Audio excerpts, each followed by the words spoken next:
No prišiel som určite preto, pretože chcem podporiť Konfederáciu v tom, že nesúhlasím s tými opatreniami, aké vláda spravila, že drvivá väčšina tých opatrení je na úkor zamestnancov.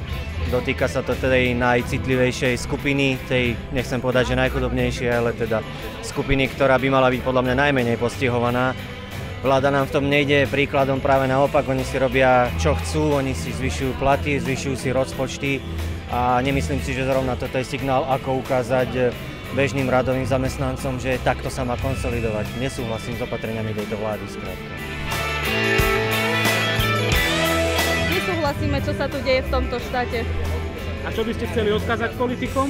Nech sa uvedomia. Nie sme spokojní s tým, že sa to dotkne zamestnancov všetko. A čo by ste chceli odkázať politikom? Že aby mysleli aj na tých ľudí obyčajných, ktorí tu žijú. Prišli sme preto, aby si politici uvedomili, že konsolidácia síce áno, ale nie všetku záťaž aby znášali naši členovia, naši pracujúci. Nech prosím aj oni si troška utrhnú z tých svojich platov a zatiahnú opasky aj oni, keď je konsolidácia. Zatiaľ to tak nerobia.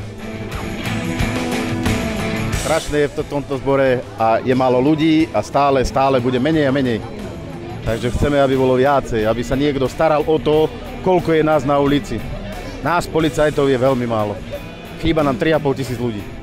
A čo by ste im chceli odkázať tým našim politikom? Nech sa o nás starajú. Robíme pre nich, pre tento štát, celý život. Celý život. V mojom prípade 26 rokov tu robím a ešte nebolo takto, ako je teraz.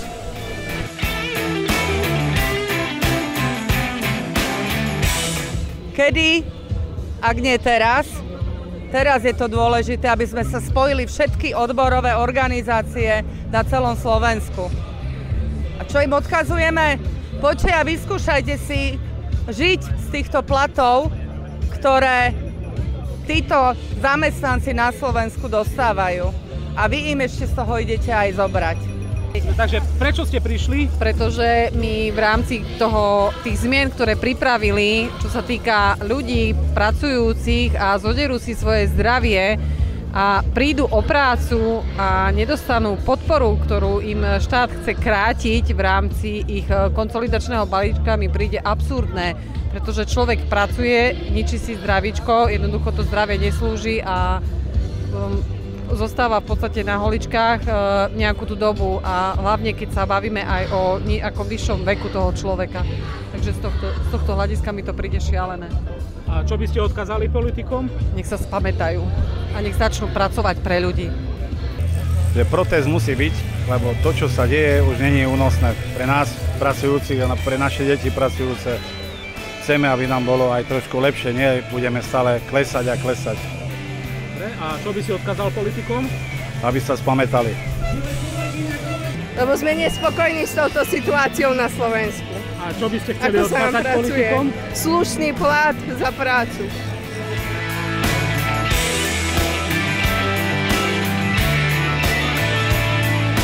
No, prečo si prišiel? Kvôli tomu, že nám idú zobrať 200 až 500 priemerne ročne, len pre nich za nič. Kvôli svojim výmyslom, tak boli ste volení ľuďmi, tak aj robte niečo pre ľudí. Preto, aby pre nás boli vytvorené lepšie pracovné podmienky. Čo odkážeme, Olinka? Aby sa nad sebou zamysleli a mysleli na nás, nie na seba.